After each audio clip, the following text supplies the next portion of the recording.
In a dimly lit room adorned with candles and tapestries, a man named Elias stood on a makeshift stage. Dressed in flowing robes, he exuded an air of mystery and charisma. The room was packed with people, their eyes fixed on him, hanging on his every word.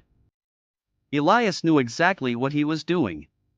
He had spent years studying the art of influence, and now he was putting it into practice. "Brothers and sisters," he began, his voice smooth and commanding. "We are on the brink of a new dawn. A future where we are no longer shackled by the chains of mediocrity. A future where we, the chosen few, will rise to greatness." The crowd murmured in agreement, their faces filled with hope and belief. Elias had tapped into their deepest need for a sense of purpose and belonging. They were ready to follow him anywhere. He had painted a vision of a utopian future that promised to solve all their problems. But it wasn't just his words that held them captive. It was the rituals, the symbols, the myths he had carefully crafted. Every meeting began with a ritualistic chant, a moment of unity that bonded them together. The walls were decorated with symbols that represented their shared beliefs, powerful icons that spoke to their souls. And the stories, oh, the stories. Legends of past heroes who had overcome insurmountable odds, tales that promised that they too could achieve greatness if they just believed.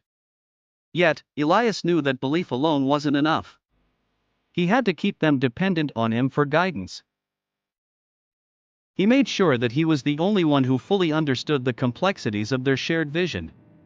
Questions were met with cryptic answers, maintaining an air of mystery that made him seem almost divine.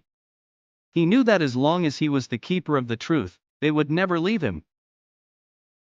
Over time, his following grew. People from all walks of life came to hear him speak, drawn by the promise of a better future and the allure of belonging to something greater than themselves. Elias had created a cult-like following, a devoted army of believers who saw him as their savior. As he stood on the stage, basking in the adoration of his followers, Elias couldn't help but smile. He had mastered the 27th law of power.